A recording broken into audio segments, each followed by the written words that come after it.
Hi there, Janet Fritz here for Galaxy Girl Creations. Welcome to my channel and welcome to Mixed Media Mayhem, which I'm combining with May I Scraplift You for today's layout.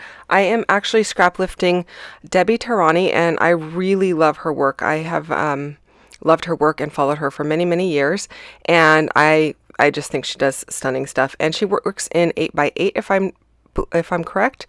So I think that's kind of cool. She can get so much on her page in an 8x8. So what I was showing you there are some of the things I was using. I'm using that stencil there. I will put the name and links to products that I am using down below if they are still available. Or even if they're not available, a lot of times I'll put the link down below so that you can try and find them somewhere other than the places that I recommend. So anyway, check out links down below, as well as links for Mixed Media Mayhem and for May I Scraplift You. So I am using some texture paste. It's opaque matte white from Ranger through that stencil, and then I went over it in a few areas with some Stickles Moondust gel. And our recipe for today was to use ribbon, something sparkly, and modeling paste. So modeling paste is pretty much the same as texture paste. So I'm going to mark that one off. And something sparkly, I used that Moondust glitter gel, which is sparkly. So I'm going to mark that one off of my list as well. And then I am going to pull a piece of ribbon into my layout. It's really more like a trim than a ribbon per se, but I use them kind of interchangeably, so I'm just gonna go with it. I am using my distress tool from Some Assemblage Required to go ahead and distress my papers and soften up the edges so that I can curl them up. If you notice in the original that Debbie created, her papers are rolled up as well, and so I wanted to go ahead and do that. Now she's not using any corrugated cardboard on hers, but I am going to go ahead and use that on mine. I am going to ink it up a bit and run it through my die cut machine to flatten it out because I don't want it quite so textured, and it flattens it out completely, so I'll have to like pop up the ribs just a tad. And then I am using this photo of this large butterfly. In case you're wondering what the photo's about, the photos that I was working with are from a trip to Six Flags Marine World in California. They have a homeschool day. They're not too far from us, and when the kids were much younger, we would go there for their homeschool day, and they have a butterfly habitat. So that is inside the butterfly habitat. It's one of the butterflies up close, and so I wanted to go ahead and capture that. I really thought the picture was really cool, and the kids really enjoyed that. I will also be scrapbooking a photo of my niece inside the butterfly habitat at some point, so that you're going to see more of the photos from this particular day. Now there is the fiber that I'm using, or the ribbon that I'm using. I liked it because it had these little dangly loops on it, and I thought that was really cool. I'm just trying to decide if I want it between the paper and the cardboard, or if I want it between the white background paper that I'm going to use and the bottom piece of printed paper or patterned paper. So kind of playing around with that, kind of letting it live there for a few minutes while I work on other things to kind of make my decision. And now I'm just trying to figure out how far down the page I need to start, because I want to make sure I have enough of that orange blue, I don't know, I'm going to call it orange paper, the top paper, the striped paper, showing. I don't want it to be like the curled up pieces right at the very top.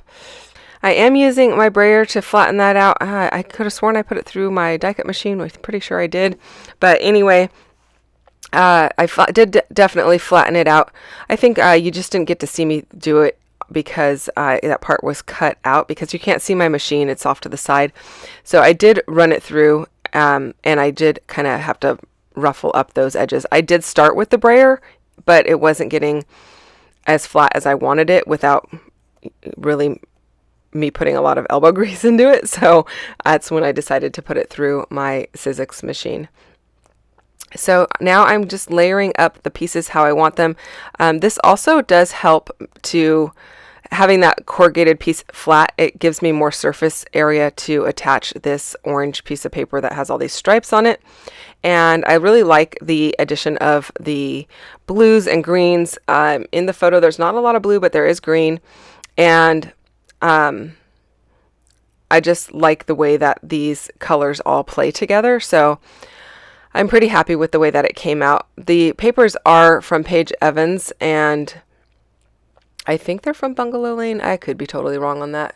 I haven't been keeping track of her collections. I don't really buy them in full. I just bought some of the papers at Joann's when they were, I think, 21 cents or 20 cents a piece, to stick in my stash and use kind of as a solid. Now, obviously that orange doesn't look anything like a solid, but the backside, the blue on blue tone, I would use that kind of like a solid because the pattern is so small, and it's blue on blue. So that's my justification. I don't really use much in the way of cardstock with the exception of white and black and maybe sometimes a little bit of craft. So I tend to go for these colors or these papers that are tone on tone and or have a very small pattern to fill that gap. Now I'm just using a little bit of liquid glue to hold those rolls so they don't flatten out. I want to keep them nice and tucked in to the background, but I don't want them to like unroll and then not show that little loopy ribbon that I've got going there. I did use a little bit of my liquid glue to adhere that ribbon to the back paper, and then I stuck a little bit more glue on the top of that ribbon and adhered it to the paper that is on top. The die that I used to make this particular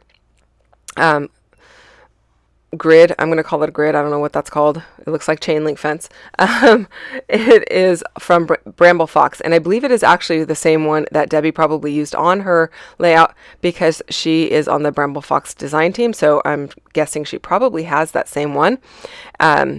And so I went ahead and thought I'd go ahead and use the exact same thing. Now she's got some stuff in this bottom left-hand corner, so I'm going to go ahead and build up my bottom left-hand corner to add a few things down in this area to create some additional interest. And I am liking the way that looks. Now my stenciling is where I am splattering right now. The stenciling goes between that bottom left-hand corner up to the photo, and you'll see it much better in the close-ups. It's a little bit difficult to see on the screen right here, but it does have the butterflies in it, which I thought maybe it was a little too much to go butterfly on butterfly, but because I'm not using a color, I'm just using a white texture paste and a little bit of that glitter gel, I think it works well. Now I've pulled out the flowers from the Bungalow Lane collection, and I'm going to use some of the sprigs that are included in this collection to create my embellishment areas. I don't know what is going on, but these sprigs are so huge, you guys. I don't know when all of the embellishments got so big, but they are enormous. But I'm still going to try and use them. They were just a kind of a surprise to me when I pulled them out. So I'm going to go ahead and use them and tuck them in. The colors match really well with what I'm working with. I really like that acrylic piece that says Summer Memories. It is from Colorcast Designs, and I've had it for quite some time, so I'm sure they don't have it currently. But the colors in the word memories, I thought did a really good job of pairing well with that top paper that I've got going on. So I'm going to go ahead and use that. It's got all those warm colors, and then it goes right into the blues. And so I'm going to pull in some of those same colors in my embellishment areas and layer up some flowers. Now I'm trying not to cover up the butterfly, but I don't mind covering the bottom corner there because it's not, there's not anything really in the photo that needs to be seen in that bottom right hand corner of it. And then I'm going to go and build a little bit in the upper left hand corner. Debbie's a little bit opposite than mine. She's got hers in the upper right and the lower left kind of going with a diagonal, and that works as well.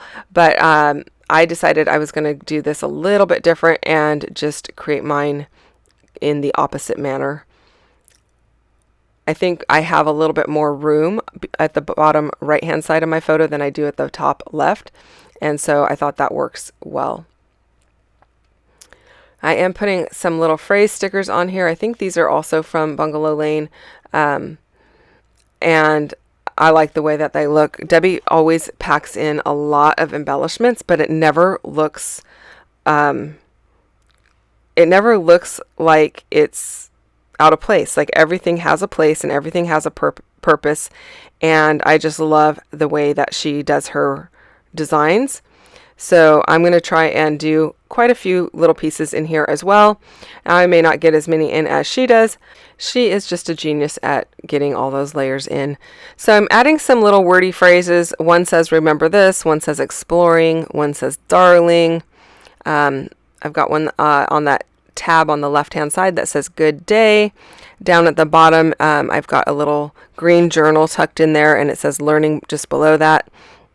One says admit one, and one says this here. I thought those worked really well because it is a homeschool trip. And, you know, my kids, even though we were at an amusement park, they're always learning. And so we would go to a lot of the different shows that they would have about the animals, which was my daughter's favorite thing to do because she's an animal nut. And she's always learning about that kind of stuff. I think for the older kids, they also had some math or physics types of handouts that you could do about the roller coasters. My kids are not roller coaster riders, and at this point in time, they were not really the age to be doing that type of math. So we didn't do that, but I know there were other kids that did. So it was definitely a learning day for a lot of the kids, as well as being fun. So now I'm just going to finish everything off with a few enamel dots here and there. I'm going with orange, yellow, and green. I think those work really well. I don't have a lot of green in the embellishments other than that journal, but it works well because there's a lot of green in that top paper and in the photo.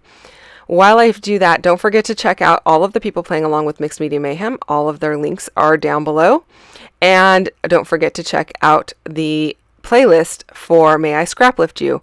I don't know who everybody is scraplifting for today. We had the opportunity to choose whoever we wanted or work off of Crystal's list.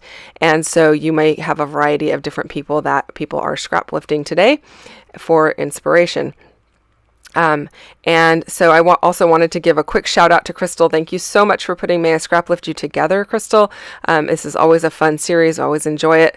And thank you for all the work that you do to put it together. There is my completed layout, you guys. I hope that you enjoyed this video. If you have any questions or comments, please feel free to get back to me or leave me a message, and I will get back to you as soon as possible.